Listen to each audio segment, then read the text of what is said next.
한 주일 동안 평안하셨습니까? 네. 오늘 예배를 통해서 여러분들에게 하나님이 놀라운 또 지혜와 또 마음속의 평안함과 온유함으로 또 겸손함으로 옷 입게 하셔서 남은 2016년 여러분들의 삶을 더 주님 앞에 포커스에서 정결케 하시고 주님이 기뻐하시고 또 축복하시기에 합당한 모습으로 그렇게 빚어내실 것을 믿습니다. 그리스도인의 성숙된 모습을 위해서 하나님 계속 말씀하고 계십니다. 오늘 그 세 번째 시간으로 새 사람의 예복이라는 제목으로 말씀의 은혜를 나누도록 합니다. 본문 말씀은 에베소서 4장 17절에서 24절까지 말씀입니다. 그러므로 내가 이것을 말하며 주 안에서 증거하노니 이제부터는 이방인이 그 마음에 허망한 것으로 행함같이 너희는 행하지 말라. 저희 총명이 어두워지고 저희 가운데 있는 무지함과 저희 마음이 굳어짐으로 말미암아 하나님의 생명에서 떠나 있도다. 저희가 감각 없는 자 되어 자신을 방탕함에 방임하여 모든 더러운 것을 욕심으로 행하되 오직 너희는 그리스도를 이같이 배우지 아니하였느니라. 진리가 예수 안에 있는 것 같이 너희가 과연 그에게서 듣고 또한 그 안에서 가르침을 받았을진데 너희는 유혹의 욕심을 따라 썩어져가는 구습을 쫓는 옛사람을 벗어버리고 오직 심령으로 새롭게 되어 하나님을 따라 의와 진리의 거룩함으로 지으심을 받은 새 사람을 입으라. 아멘. 오늘 본문 말씀이 제가 신앙생활 한지 얼마 되지 않아서요. 성경을 이제 한번 읽어봐야 되겠다 생각을 하고 읽기 시작했는데 구약은 좀 어려웠고요. 신약부터 읽기 시작했는데요. 복음서 지나서 에베소서 이 부분에 새 사람을 입으라 하는 부분에 와갖고요. 제가 깜짝 놀랐습니다. 이 말씀을 읽었는데 눈에 너무도 선명하게 그냥 눈으로 읽어지는 게 아니라 심령 속에 이 말씀이 들어온다는 것을 그때 느낄 수 있었습니다. 내가 지금까지 살았던 것이 옛 구습을 쫓는 옛 사람으로 내가 마귀에게 속아서 그렇게 지금까지 내 인생을 살았구나.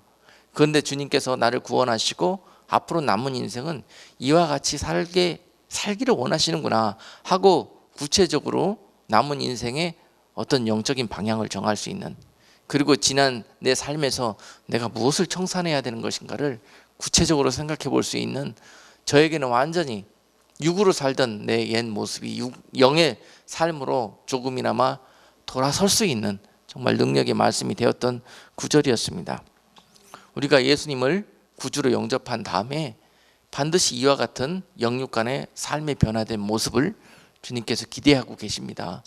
그리고 계속 이 말씀으로 여러분들을 노크하시고 그 말씀으로 여러분들이 인도해 가시려고 하는데, 아직까지 내 옛 구습의 옷이 너무 나한테 타이트하게 그렇게 딱 붙어 있기 때문에요. 이것을 벗지 않은 상태에서 새 사람의 옷을 입어가려고 하니까 자꾸 우리 신앙에서 여러 가지로 좋지 않은 일들이 벌어지고 있었다라는 것을 우리가 고백할 수 있을 것입니다. 보십시오. 자꾸 우리는 새 사람으로 주님과 함께 동행하는 삶을 살기를 원하는데 그리스도인으로 성숙하지 못하도록 나의 옛 삶이 나를 방해하는 것들이 과연 무엇인가? 오늘 본문 가운데서 세 가지로 정리해 주고 계십니다. 첫 번째는요, 17절인데요. 자, 한번 같이 읽겠습니다. 그러므로 내가 이것을 말하며 주 안에서 증거하노니 이제부터는 이방인이 그 마음에 허망한 것으로 행함같이 너희는 행하지 말라. 아멘. 예수 믿기 전에는 이방인처럼 살았던 우리들의 인생입니다. 예수님과 상관없이 하늘나라와 영생과 상관없는 삶을 살았던 그 모습인데, 그것을 성경은 오늘 이방인의 허망한 마음이라고 표현하고 있습니다. 이방인의 허망한 마음. 예수님이 우리 모든 삶의 중심이 되시는 거거든요. 예수 밖에 있는 자들은요, 구습을 쫓아 살 수밖에 없고 세상을 쫓아 살 수밖에 없고 육을 쫓아 살 수밖에 없고, 예수님이 없는 사람의 모습은요, 오늘 본문 말씀이 새 사람의 예복으로 갈아입는 거거든요. 새 사람이라는 거, 새 사람이지 않습니까? 우리 하나님께서 창조하신 사람의 모습, 그것은 너무도 아름답고 하나님의 형상을 닮은 진실되고 착하고 정말 하나님이 축복할 수밖에 없는 그런 모습이었습니다. 이것이 바로 사람입니다. 근데 하나님의 영이 우리 가운데 거하실 때에만 우리들의 모습이 사람 구실을 할 수 있도록 그렇게 되어져 있습니다.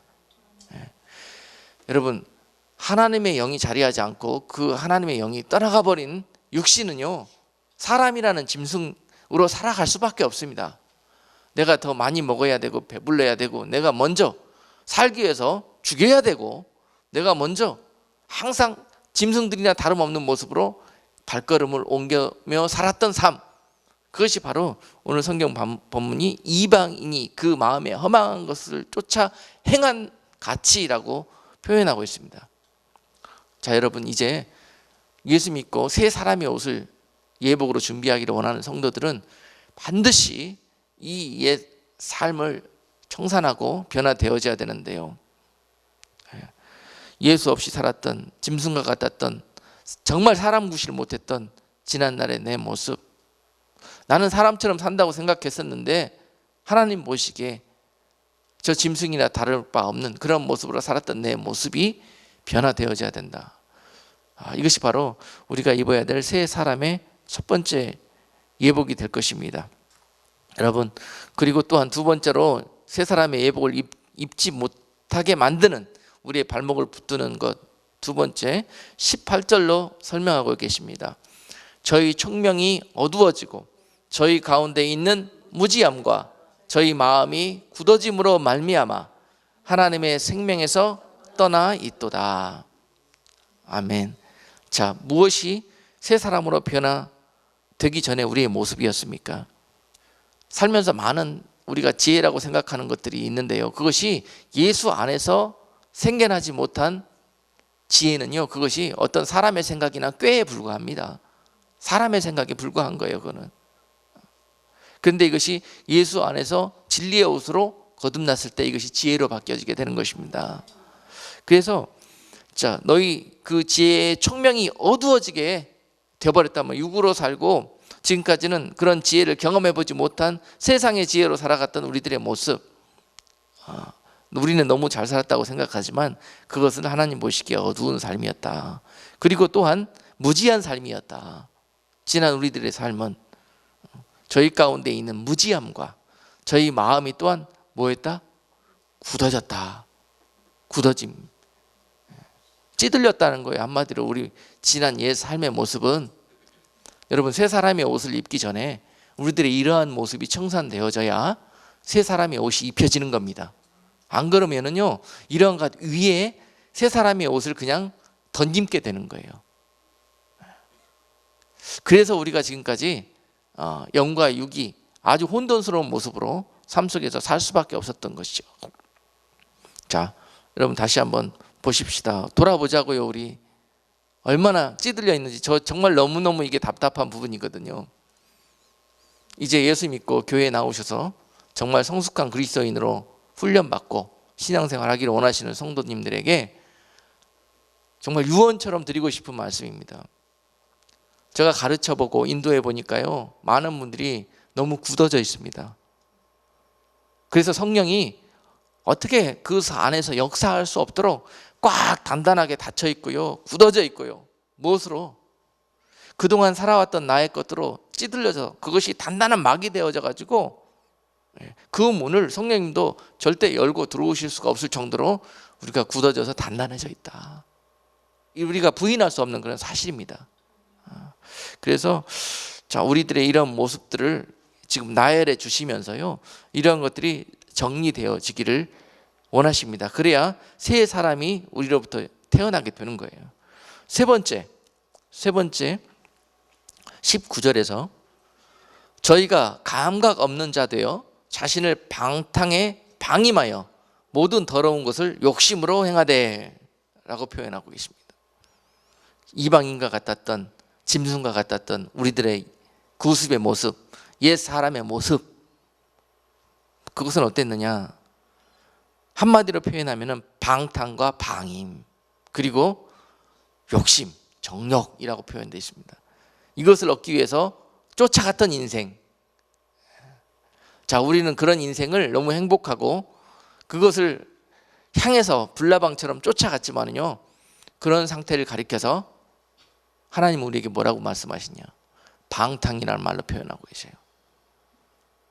자, 여러분, 세상적인 말로 이 방탕이라는 단어가 쓰일 때는 호랑방탕하게 세상에서 그렇게 살아가는 인생을 그렇게 표현하지만은, 내가 언제 그렇게 살았습니까, 하나님?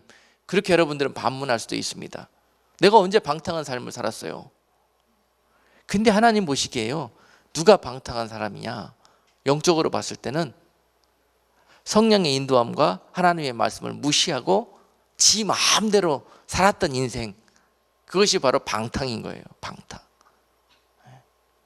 세상적인 용어와 하나님 나라의 용어와는 좀 구별돼서 우리가 생각해 봐야 해요. 그래서 하나님 우리에게 방탕한 삶을 그대로 살아갈 수 있도록 무지하고 둔하여져서 그렇게 쭉 살도록 방임하고 있었다는 것, 그것을 지적하시면서요, 오늘 너희가 그 방탕한 삶에서 이제 깨어나고, 그 다음에 두 번째로 우리가 그동안에 지나왔던 삶을 한 단어로 표현하라 그러면은 정욕입니다. 정욕, 욕심. 왜 이렇게 욕심이 많고 또 욕심 부리고 욕심의 종류도 각종입니다. 아주 나열하기도 힘들 정도로 사람에 따라서 탐하고 욕심 부리는 것 종류가 달라요. 대부분 물질이죠. 그리고 어떤 사람은 또 뭐 명예, 어떤 사람은 뭐 자녀들, 어떤 사람들은 뭐 추구하는, 어떤 사람들은 또 영적으로 되기를 원해서 또 영적으로 또 욕심을 부리기 시작하면 또 끝이 없습니다. 하여튼 욕심의 종류도 다양한데요, 우리가 정욕으로 치우치고 빠져들게 되면 될수록 어떤 일이 벌어지느냐? 입은 영적으로 아주 정욕적으로 하나님을 여러분들이 만나고 소유하기 위해서 달려가는 그 길에도요, 함정이 도사리고 있습니다. 그것이 욕심이 되었다면, 어떤 하나님을 사랑하는 사모함으로 나가는 것이 결국은 가다 보면은 까딱 잘못하면 이게 정욕으로 흐르기가 쉽거든요. 그 길마저도 그렇습니다. 그래서 성경에 좌로나 우로나 치우치지 말라는 말씀이 그 말씀입니다. 좌측은 아주 모른다 하는 거, 그 길로 가는 거고요, 우측은 그 길로 간다고 하면서 그 길로 치우치는 겁니다. 그러다 보면은 길에서 벗어나게 된다는 거예요, 정도에서. 그래서 좌로만 치우치지 말라고 하시지 않고 우로도 치우치지 말라고 하셨단 말입니다. 그래서 균형된 삶을 바로 잡아가는 것. 여러분, 이 가는 길에서 여러분들을 치우치게 만들고 새길로 빠져나가게 하는 마귀의 수법이 뭐냐면은 정욕이라는 거예요. 눈에 보이게 하고 귀에 들려지게 하고 냄새 맡게 하고 우리들의 모든 육신의 감각을 통해서 마귀가 시그널을 주면서 잘못된 길로 빠져들게 하는 것, 그것이 우리가 흔히 정욕의 그런 마귀의 공격에 속절없이 이 새 사람의 옷을 입는 길에서 멀어져 갔다, 이것을 인정하고, 자, 오늘 본문 19절 말씀은 너희의 그런 지난 방탕한 삶과 정욕에 치우친 삶에서 이제 돌이켰을 때 비로소 20절 이후에 새 사람의 옷을 입을 수 있는 그런 모습으로 준비가 되어진다. 여러분, 우리가 신부단장 하는데요, 단장할 때 가장 먼저 하는 일이 뭡니까? 화장하실 때 여러분 어떻게 하셔요? 있는 거 다 깨끗이 씻어낸 거, 그 다음에 거기에부터 덧입히기 시작하잖아요. 가장 첫 번째 단계는 뭐냐? 있는 거 벗겨내는 거예요. 지금 오늘 본문 말씀에서 17절부터 19절까지 오늘 새 신부단장을 하기 위해서 주님께서 먼저 이러한 클린싱을 사용해서 영적인 클린싱을 작업을 우리가 하기를 원한다. 할렐루야. 뭘 벗겨내야 될 건지 구체적으로 집어주시죠. 이런 것들 때문에 화상빨이 안 받는 거예요. 신부단장 아무리 하셔봐야 한 개 다 벗겨져요. 자, 그렇습니다. 많은 분들이 찍어 바르려고만 그러지요, 벗겨내려고 생각을 안 해요. 씻어내려고 먼저 생각을 안 한답니다. 그래서 두루마기를 먼저 빨 수 있는 은혜를 받은 자들이 복받은 자들이다. 모든 일에는 순서가 있습니다. 순서가. 하나님의 나라도 순서가 있어요. 하나님을 만나러 지성소에 들어가기 그런 과정에 있어서도 순서가 있습니다. 다 이 모든 과정을 무시하고 결과론적으로 우리가 목표를 향해서만 갈 수 없습니다. 절대로. 한국 사람들 나쁜 속성 가운데 하나가 뭐냐면은 과정 무시하고 결과만 추구한다는 거예요. 이게 아주 나쁜 속성인데, 영적인 법칙은요 철저하게 과정을 보십니다. 첫 단추, 저번에도 말씀드렸다시피 처음과 과정이 너무 중요한데요, 그 처음과 과정이 온전하게 되어지면 결과는 잘 되는 것은 불보듯 뻔한 겁니다. 그래서 여러분께 저번에 영적인 새벽 기도가 너무 중요하다고 그렇게 강조해서 말씀을 전했습니다. 그리고 오늘은 그 과정에 있어서 이러한 것들을 철저하게 여러분들이 훈련해 나가고 정리해 나가고 또 씻어져 나가는 그런 과정이 없이는 세 사람의 결과물을 보실 수 없다. 할렐루야. 그래서 그것이 너무 중요한 사실이다.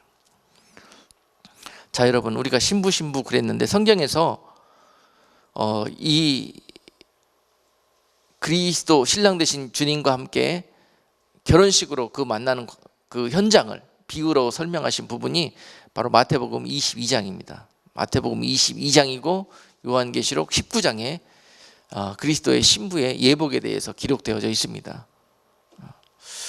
여러분, 아무리 혼인잔치에 초청을 받은 사람은 많이 있다 할지라도 그 중에서 신부의 예복으로 또는 그 혼인잔치에 합당한 예복으로 준비하지 못하고 나아온 성도들이 바로 화가 있다고 말씀하고 계십니다.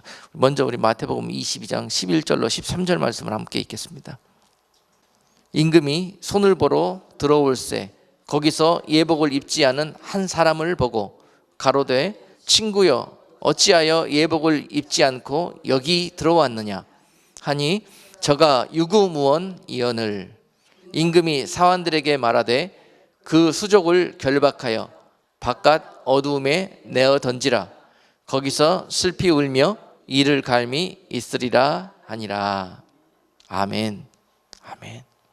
아무리 교회에 다니고 아무리 예수 만나고 구원을 받았다 할지라도 주님 만나는 날 그날에 주님이 너를 모른다 하면은 그것이 우리 인생에 정말 너무도 가장 우리가 저주받은 인생이 될 것이다. 왜 교회에 나오면서 왜 신앙생활 한다고 그렇게 인생을 하고 거기에 영육간에 많은 것들을 투자하면서 그렇게 신앙생활을 했는데도 불구하고 마지막 그런 결과를 맞이하기를 원하느냐. 주의 종으로서 여러분 항상 여러분께 이 설교가 마지막이라고 생각하고 또 여러분들이 이 교회에 지금은 다니고 있지만 이후로는 또 어디에 가서 신앙생활 할지 아무도 모릅니다. 그러나 여기에서 말씀을 듣는 가운데 또 이 종으로부터 말씀을 듣는데 딱 한 가지 여러분들에게 가르치라고 그러면은 이 말씀을 가르치고 싶어요. 예복. 그런데 우리가 준비하기를 원하는 예복 말고 하나님이 원하시고 인정해 주시는 예복, 그것이 무엇인지를 여러분께 가르쳐 드리고 싶어요. 그것은 오늘 쭉 몇 가지로 정리해서 말씀드리고 싶은데요, 그것은 회개의 예복이에요. 회개의 예복. 회개의 예복. 유언처럼 여러분들에게 딱 한 가지 가르치라 그러면은 그 말씀 전하고 싶습니다. 여러분, 우리가 준비해야 될 이 예복, 주님께서 오늘 마태복음 22장 11절로 13절에서 그 복된 잔치에 초청을 받고서도 왜 청함을 받고 택함을 입지 못하는 그런 어리석은 결과를 맞이하게 됐는가. 생각만 하면 눈물이 나고 또 마음속에 답답함이 임하는 것은 뭐냐면 아무리 말을 해도 듣지 않는다는 거예요. 사람들이 더 가면 갈수록 귀가 막혀가고 눈이 멀어져 가는 것 같아요. 자기가 생각하고 추구하는 방향으로 아까 본문 읽었던 17절에서 19절 말씀처럼 신앙생활 한다고 하는 사람들까지도 총명해서 어두워지고 자기가 생각하는 것으로 굳어져서 감각 없는 자 되어가지고 술 취한 사람처럼 자기가 원하는 곳으로 향해서 불나방처럼 달려가요. 남이 뭐라고 해도 듣지도 않아요. 지금 세대가 그래요. 지난주에 말씀이 예수 안에 거하는 삶이라는 메시지를 전했거든요. 예수 안에 거하는 삶. 그런데 요새는요, 예수님에 대해서 전하고 성경에 대해서 전하면은 너무도 촌스러운 목사가 돼버려요. 그리고 너무도 인기 없는 목사가 돼가지고요, 그런 설교들은 누가 안 들으려고 그러더라고요. 그리고 뭔가 우리 귀에 영적인 센스를 자극하는 그런 감각적인 설교들을 하면은요, 또 언제나 우리 지식을 탐닉하는 그런 설교들을 막 하면은요, 거기에 막 현혹되고 휩쓸려요. 근데 거기는 예수가 없고요, 어떤 시대적인 현상과 어떤 우리들이 알고자 하는 그런 지적인 부분들을 충족시켜주는 그런 정보들이 가득해요. 이제 그런 것들로 귀가 뜨이고 눈이 그쪽으로 돌아가요. 그러면서 결국은 어떤 현상이 벌어지냐면은 예수하고 거리가 멀어가요. 성경하고 거리가 멀어가요. 제가 마지막 때 그 나팔수로서 한 사역을 벌써 7년 가까이 하는데요, 사역을 하면 할수록 더 그런 생각이 찾아옵니다. 너무 안타까운 부분 중에 하나인데요, 안 되는 겁니다. 그거는 예수 안에서 거하지 않고 진리 안에서 되어지지 않은 모든 것들은요, 다 나중에 결국은 썩어지는 열매가 열리게 됩니다. 이것을 7년 동안 많은 시행착오와 여러 가지 아픔과 어려움들을 겪어가면서 깨닫게 되었어요. 그래서 더 강조할 수밖에 없는 것이 예수님과 그분의 이름과 또 성령과 하나님의 말씀인 성경을 강조할 수밖에 없습니다. 그 진리 안에 거하는 삶, 예수 안에 거하는 삶이 전부라고 그렇게 강조해서 전하고 싶은데요, 그런 식상한 설교 듣고 싶어하는 사람이 없더라고요. 지난주에 제가 어저께인가 인터넷에 들어가가지고 몇 분이나 그 설교를 들었나 한번 봤어요. 근데 보통은 한 뭐 몇백 명 정도 설교가 듣는데 몇십 명 들었더라고요, 지난주 설교를. 왜냐하면 다 안다 이거죠. 예수 안에 거하는 삶. 안 들어봐도 안다는 거죠. 제목만 보고. 좀 안타까워요. 제목에 그분들 좀 귀와 눈을 좀 자극할 수 있는 그런 단어들을 넣어놨으면 아마 많이 봤을 겁니다. 근데 요새는 그러기가 싫어요. 왜냐하면 그분들 초점을 흐릴 거기 때문에. 저는 이런 것들을 보면서 이것이 질병이나 이런 것들을 쉽게 항생제 먹으면 치료되듯이 해소되는 것 같고 치료된 것 같고 뭔가 갈증을 채워준 것 같다고 생각하는데요, 그걸 너무 많이 먹으면요, 여러분 항생제 많이 드시면 어떻게 됩니까? 나중에 항생제 먹어도 안 듣습니다. 무감각해져 버리고요, 그것이 오히려 우리에게 약이 된 것이 아니라 독이 됩니다. 독. 이런 우려가 나와요. 그래서 참 여러분, 이것을 여러분과 진솔하게 한번 쉐어해 보고 싶었습니다. 그래서 답은 예수님밖에 없고요, 마귀를 이길 수 있는 영적 싸움의 권세도 예수님밖에 없습니다. 이것을 놓쳐버리고 잃어버리면요, 큰 낭패를 보게 된다는 거. 자, 그 주님께서 오늘 우리에게 너무도 강조하시고 너무도 중요하게 요구하시는 것, 제발 22절 말씀, 너희가 새 사람의 옷을 입기 위해서 그 나를 만날 때 준비할 예복을 예비하기 위해서 무엇 하라고? 22절, 너희는 유혹의 욕심을 따라 썩어져가는 구습을 쫓는 옛 사람을 벗어버리라. 자, 하나하나 따져봅니다. 유혹의 욕심을 따라, 아까도 말씀드렸죠? 어떤 이들은 세상의 욕심을 따라, 어떤 이들은 영적인 욕심을 따라 그것을 얻고 추구하기 위해서 썩어져가는, 여전히 구습을 쫓는 옛 사람으로 나아간다는 거예요. 옛 사람의 방법으로, 옛날 내 굳어졌던 방법으로. 그렇게 얻을 수 없다는 것입니다. 하나님의 나라와 예수님은 반드시 그 옛 사람을 벗어버리라고 그랬는데요. 그 벗어버리는 방법에 대해서 여러분께 초반부에 3가지로 정리해서 구체적으로 말씀을 드렸습니다. 그 옷은 절대 여러분들 어디로 구하려고 열심히 찾으러 다녀도요 없습니다. 어디 가서도 여러분 구할 수 없어요. 열심으로 분주해가지고 이 사람한테 가봐, 저기 교회 가봐, 저기도원 가봐, 또 어디가 용한 목사에 있다고 그래서 거기 찾아가봐, 누구누구 기도하는 권사님이 있다고 그래갖고 거기 찾아가봐. 아무리 가보십시오 여러분, 구할 수 있는지 못 구합니다. 목사님이 어떻게 알아요? 저도 다 해봤어요. 네. 주님 앞에서 씨름하십시오. 야곱이 씨름했던 것처럼. 어디 가서 어느 사람 앞에서 씨름하려고 하지 말고, 주님이 주님과 씨름하라고 여러분들은 환경을 그렇게 만드시는 거예요. 그 환경을 만나셨을 때 주님과 씨름하셔야지 어디 가서 씨름하시려고 생각하지 마세요. 그래서 오늘 아무리 다녀봐도 그것을 살 수도 구할 수도 없습니다. 남에게 얻어 입을 수도 없고요. 또한 그것 정리하는 것 없이 구해서도 입을 수 없습니다. 그리고 입는다 할지라 손짓더라도 정리하지 못한 성도, 기저귀 찬 어린아이의 모습으로 새 옷을 입는다면은 절대 주님께서 그 혼인잔치에 아무리 겉옷에 세마포를 걸쳤다 할지라도 다 보고 알고 계십니다. 또한 옛 옷 위에다가 그 옷을 덧입을 수도 없습니다.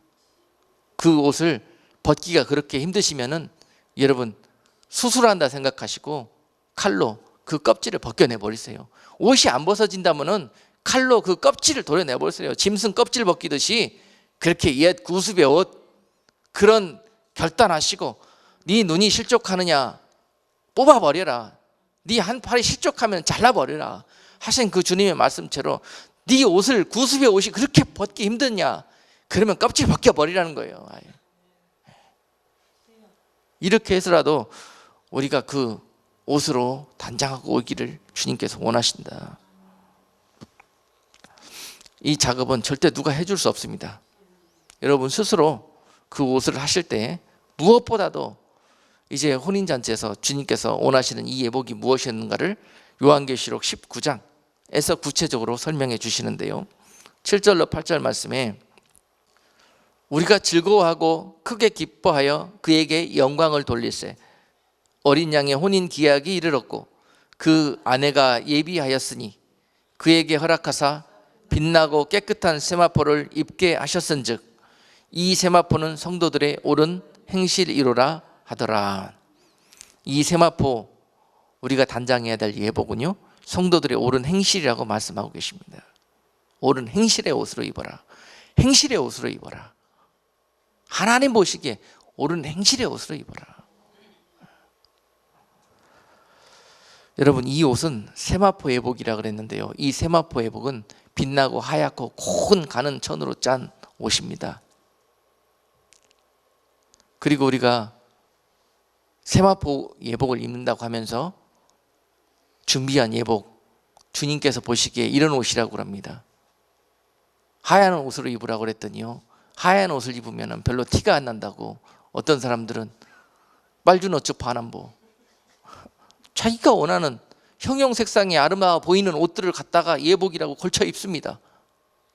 그래 놓고 입었다고 그럽니다. 아닙니다. 신부들이 입는 순백색의 하얗고 깨끗하고 정결한 그리고 거룩한 그 행실의 옷으로 단장한 짜여진 그런 옷을 입어라. 아멘.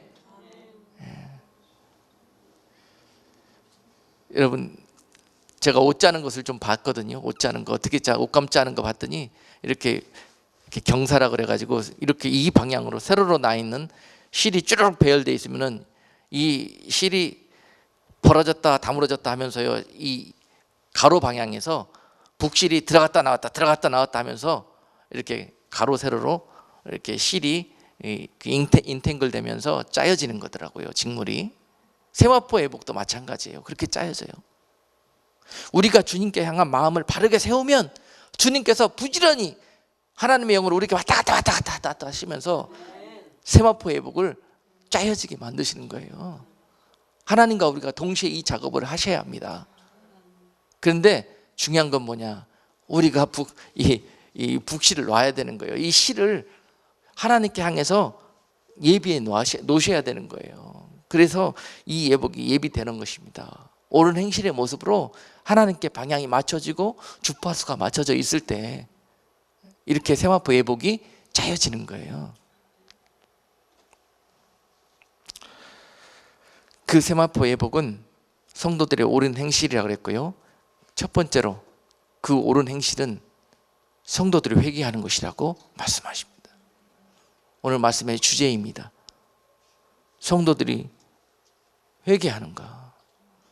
지금까지 얼마나 강조했는지 오늘 또 한번 여러분께 이 말씀으로 강조하기로 합니다. 여러분들이 성숙한 그리스도인이냐 아니면 젖먹는 어린아이의 신앙에 머무르고 있는 성도들이냐, 차이는 어디 있습니까?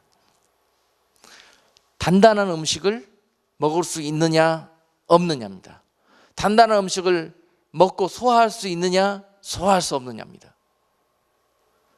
성인이냐 어린아이냐, 젖이나 먹고 죽이나 먹는 성도에 머무르고 있느냐, 차이입니다. 단단한 말씀을 듣고도 여러분들이 그 말씀에 아멘하며 그 말씀을 붙들고 남은 인생을 살아갈 수 있는 그런 성도들이 바로 성숙한 그리스도인들인데요. 남은 인생을 그와 같이 말씀으로 살아갈 때 무엇보다도 힘쓸 첫 번째 일은 무엇인가? 회개하는 일이라는 것이에요. 다른 어떤 거 하는 것보다 회개하는 것을, 그 일을 하는 것을 가장 주님이 원하시고 하나님이 기뻐하시는 일이라는 것입니다. 여러분들이 솔로몬 성전을 지어가지고 하나님 앞에 영광 돌린다 할지라도 회개하지 않은 그런 상태로 이 예복을 준비하셨으면 기뻐하지 않습니다. 이 회개는 우리가 새 사람의 옷을 입기 전에 우리들의 먼저 구습을 씻어낼 수 있는 정말 아름답고 모든 그 건축을 모래 위에 쌓지 않냐고 반석 위에 이루는 그러한 일들이 되기 때문에 너무너무 중요한 기초, 영적인 기초 공사가 되는 것입니다. 그러므로 말미암아서 이 회개가 가장 하나님의 나라의 키입니다. 키. 죄된 인간들을 구원하시기 위한 비밀입니다. 비밀. 근데 너무너무 비밀이기 때문에 사람들은 잘 못 알아들어요. 이거를 회개하라 그래도 안 합니다. 왜냐하면 비밀이기 때문에. 들을 수 있는 자들만 듣습니다. 마음이 온유하고 겸손한 사람만 이 말씀을 아멘하고 받을 수 있습니다. 그래서요, 하나님이 그 아들 예수 그리스도를 이 땅에 보내실 때도 그렇고 또 이 땅에 보내실 때에도 그렇습니다. 2000년 전에 주님이 이 땅 가운데 오시기 전에 먼저 세례 요한을 보내셔서 가장 먼저 외치게 하신 말씀이, 복음이 무엇입니까? 회개하라, 천국이 가까웠느니라. 회개하라, 천국이 가까웠느니라. 천국이신 예수 그리스도께서 바로 임박하였으니 너희가 가장 급하고 가장 최우선적으로 해야 될 일이 무엇이다? 회개의 예복을 준비해라. 그래야 오신 주님과 그 혼인잔치 가운데 만날 수 있다. 회개의 예복 준비하라는 거예요. 회개하라, 회개하라.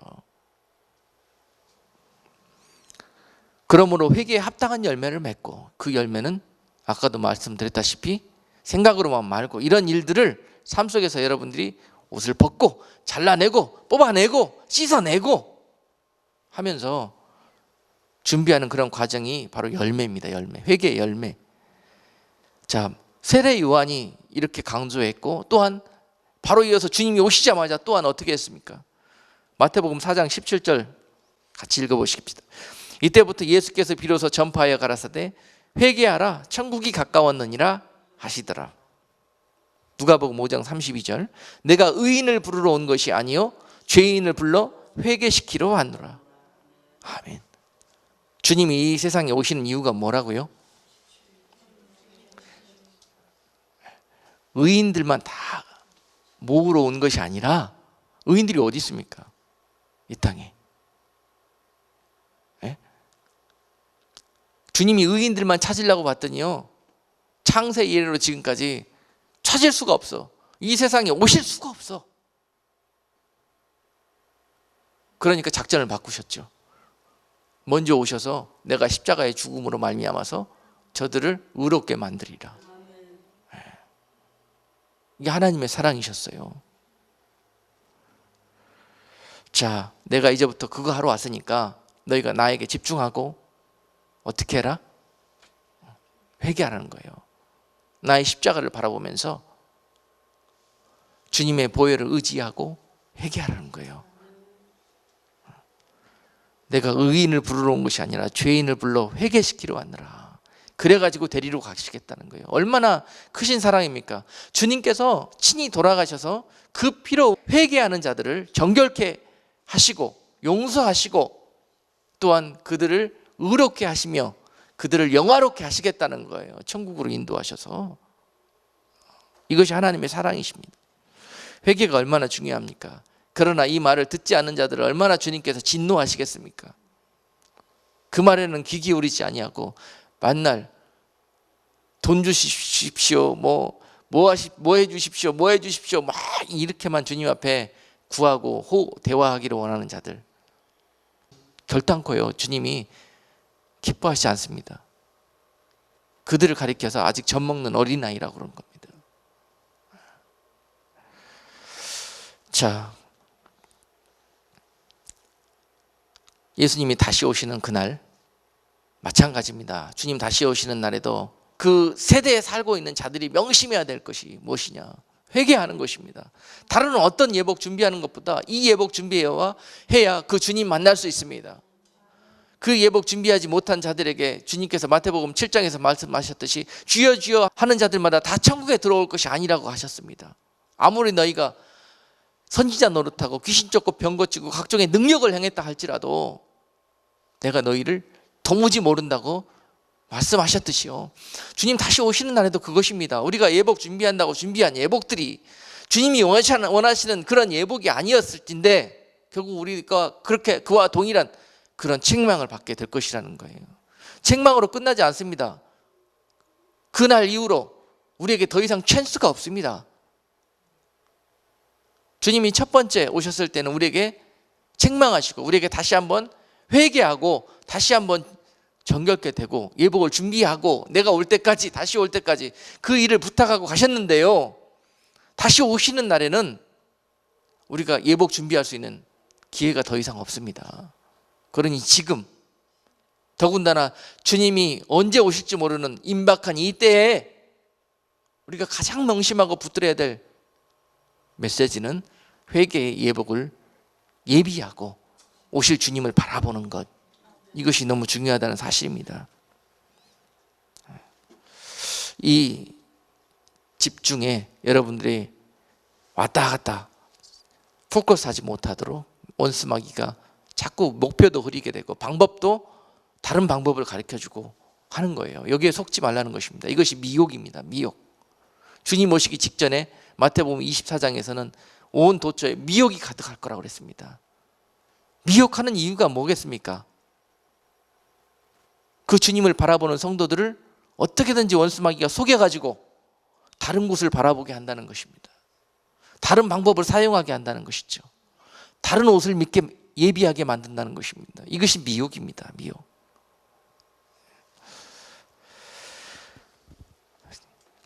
그래서 주님은 천년이 하루같이 그의 사랑하시는 자들에게 이것을 요구하고 계신다. 베드로후서 3장 8절로 9절 말씀, 사랑하는 자들아 주께는 하루가 천년 같고 천년이 하루 같은 이 한 가지를 잊지 말라. 주의 약속은 어떤 이에 더디다고 생각하는 것 같이 더딘 것이 아니라 오직 너희를 대하여 오래 참으사 아무도 멸망치 않고 다 회개하기에 이르기를 원하시느니라. 아멘. 하나님의 뜻은 아무도 멸망치 않는 혼인잔치에 모두 다 아름다운 모습으로 참여하고 거기에 택함을 입을 수 있는 자들이 되기를 원하시는데요, 천년이 하루같이, 이것이 하나님의 소원이십니다. 여러분, 내 남편이 회개하기를 주님이 천년이 하루같이 기다린다? 아니에요. 내가 내 주변에 있는 누구누구가? 아니에요. 내가 주님이 각자에게 그와 같이 말씀하셔요. 그러면 하나님의 나라가 이루어지는 거거든요. 나는 돼 있지 않으면서 누구누구만 하지 말고 나만 바라보자고요. 나만. 거기에 집중하시자고요. 내가 입고 있는 옷이 지금 어떤 모습인지가 보여지는 자가 축복받은 사람입니다. 내가 예비한 옷이 나는 예복이라고 생각했는데 하나님 보시기에 정말로 빨준 옷저 파남보, 그 다음에 더러운 상태로 기저귀 찬 상태로 그 위에만 반짝 그것도 덮고 있는 그런 모습으로 나는 다 되었다고 생각하지는 않는지, 이것이 보여지는 성도가 겸손한 성도고, 겸손한 자에게 하나님이 하나님의 은혜를 베푸시면서 그 땅을 기업으로 주십니다. 말씀은 너무 간단해요, 여러분. 신학 박사님들처럼 어느 특정한 부분 꼬집어가고 거기만 집중적으로 파지 마세요. 하나님의 말씀을 전반적으로 그 핵심과 중심에 대해서 깊이 파고 거기에 대해서 여러분들이 내려가신다면 결국은 예수 그리스도라는 것을 발견하게 되실 것입니다. 이것이 진리입니다. 그래서 주님 다시 오실 때에도 주님께서 이 땅에 있는 모습을 보시고 어린 아이와 젖 먹이는 자들에게 화가 임할 것이라고 말씀하시면서 계시록의 7 교회들에게도 강조하십니다. 내가 이 세상에 다시 임할 때가 임박했으니 어떻게 되어져라. 교회들아 이거져라. 교회들아 이제 성도들을 젖먹이 상태로 놓아두지 말고 성숙한 그리스도인들을 훈련시켜라. 요한계시록 3장 19절, 물은 내가 사랑하는 자를 책망하여 징계하노니 그러므로 네가 열심을 내라. 회개하라. 사랑하는 자들에게 주시는 말씀입니다. 사랑하는 자들에게, 주께서 사랑하는 자들은 이 말씀이 들린다는 것이죠. 그리고 요한계시록 2장 21절로 22절 말씀은 또 내가 그에게 회개할 기회를 주었을 때 그 음행을 회개하고자 아니하는도다. 볼지어다 내가 그를 침상에 던질 터이요 또 그로 더불어 간음하는 자들도 만일 그 행위를 회개치 아니하면 큰 환난 가운데 던지고. 자, 회개를 하되 교회에서 무엇을 회개하라고요? 간음. 그래서 육적인 간음을 포함해서 물론 영적인 간음도 포함되어 있습니다. 영적인 간음은 우상 숭배하는 것이고, 육적인 간음은 뭐 말 안 해도 잘 아시는 것이고, 주님 오실 때가 임박한 시대에 세상은 말할 것도 없고 바벨론으로 찌들려져 있는 이 세상이 결국은 영육간의 음행으로 가득할 것이라는 거예요. 여러분 진짜 예수님을 진짜 사랑하십니까? 아니 제가 하는 말씀은 그 사랑이라는 것은요, 그 사랑이라는 것은 여러분 삶의 최우선순위를 말씀합니다. 여러분 사랑 다 해보셨으니까 아실 거예요. 사랑하는 사람은요, 자나 깨나 눈을 뜨나 감으나 그 생각밖에 안 납니다. 자기가 사랑하는 대상. 그게 사랑입니다. 사랑한다고 말만 해놓고 사랑하는 대상이 전혀 다른 곳에, 내가 사랑한다면은요, 사랑은 투자하게 돼 있거든요. 내가 과연 다시 한번 여러분, 그래서 여러분들이 하신 대답을 다시 살펴보시라고. 주님을 사랑하신다면은 내가 주님께 얼마나 투자하고 있는지, 지금 내 모습을, 지금 이것이 내가 준비한 주님을 향한 내 예복이라는 거예요. 내가 주님을 얼마나 투자하는지, 내가 하고 싶은 것, 갖고 싶은 것을 위해서는 조건 없이 계산 없이 하면서 주님을 생각하고 하는 일들이 과연 거기에 비해서 내가 얼마나 투자하고 집중되어 있는지, 이것을 보시자는 거예요. 그러면 내가 주님을 사랑하나이다, 이거 말 함부로 나오지 않습니다. 눈물밖에 안 나옵니다. 그리고 주님 죄송하다는 말밖에 안 나옵니다. 내가 하물며 저 미물을 사랑했던 내 마음보다 주님을 사랑하는 마음이 미치지 못했네요. 내가 저 애완견 한 마리 사랑하고 거기에 투자하는 것만큼보다도 내가 주님을 사랑하고 주님께 집중하지를 못했네요. 이런 부끄러운 모습이 당장 나온다니까요. 성숙되어 가면 이게 보입니다. 그래서 회개하게 돼 있고요. 그래서 무릎 꿇게 돼 있는 거예요.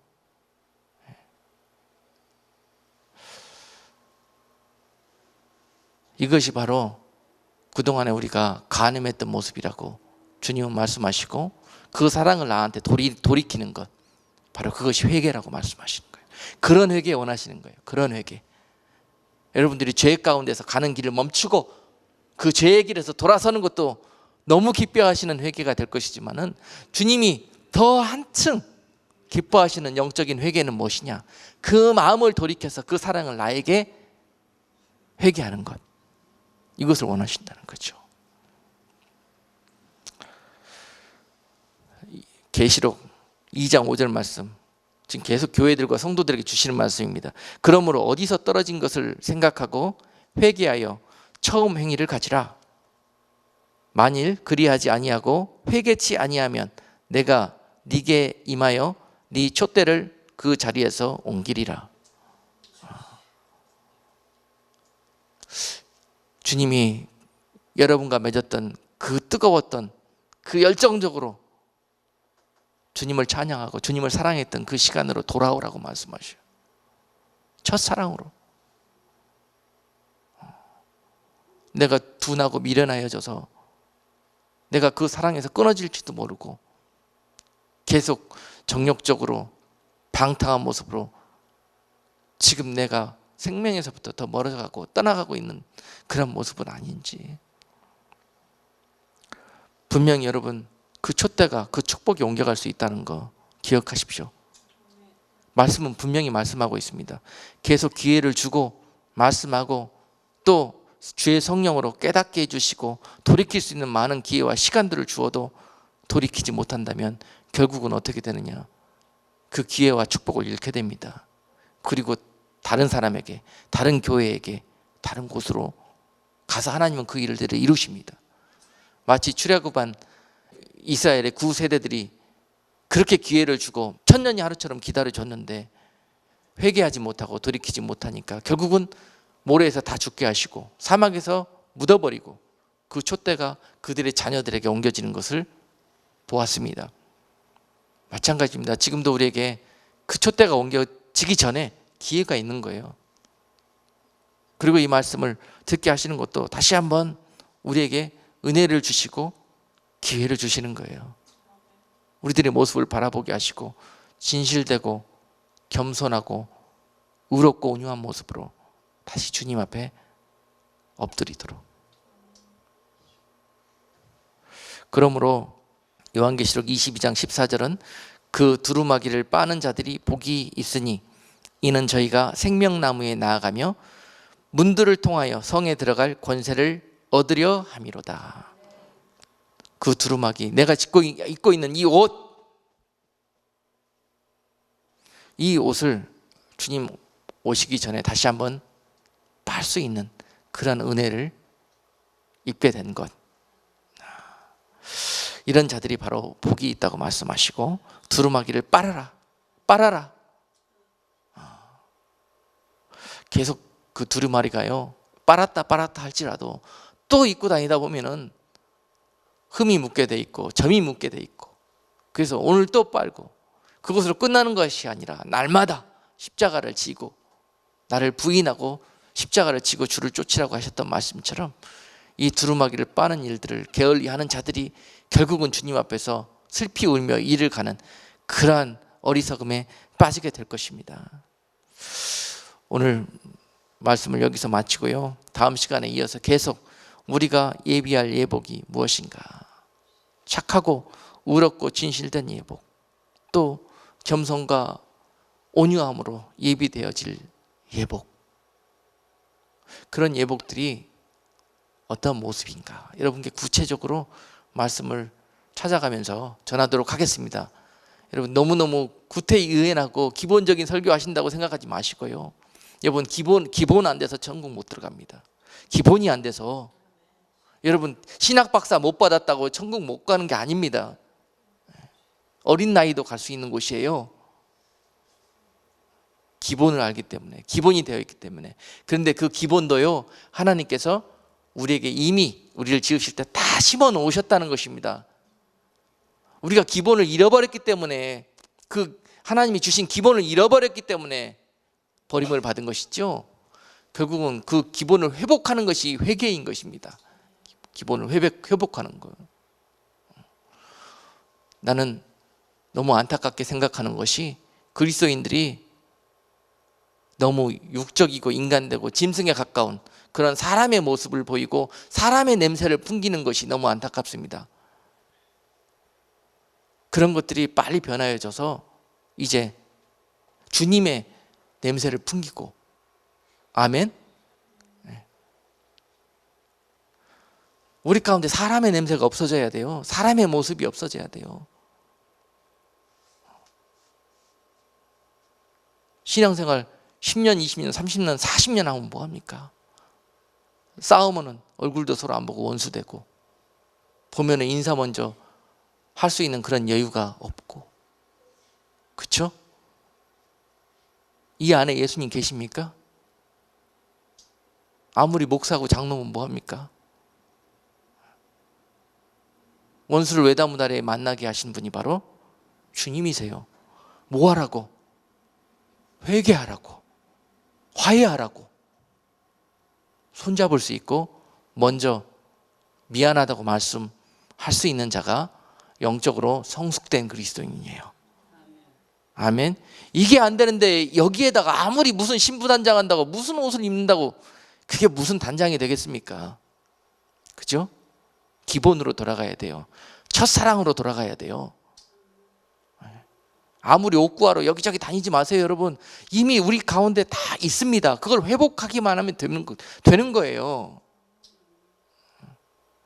그래서 이 어리석음에서 이 계절에 우리의 영의 눈이, 영의 귀가 띄어져서 정말 다시 한번 이와 같이 주님의 그 주시는 은혜 가운데 참여하여서 이제 아름다운 그런 세마포 예복 준비할 수 있는 여러분 모두가 되기를 주님의 이름으로 축복합니다. 기도합니다. 고마우신 하나님, 오늘 이 귀한 말씀, 회개하라 천국이 가까웠느니라. 내가 의인을 부르러 온 것이 아니라 죄인을 불러 회개시키러 왔다고 말씀하신 하나님의 말씀, 그 주님의 마음을 저희가 잊고, 아버지 하나님, 우리가 무엇보다도 더 분주하게 달려갔던 그 길에서 이제 다시 첫사랑으로 돌아와, 처음으로 돌아와 다시 한번 주님의 그 이름과 말씀 앞에서 겸손히 무릎 꿇고 그 아름다운 주님이 기뻐하시고 원하시는 예복으로 예비되어질 수 있는 사랑하는 성도들 다 될 수 있도록 은혜 베풀어 주시옵소서. 예수 그리스도 이름으로 감사하고 기도 올리옵나이다. 아멘.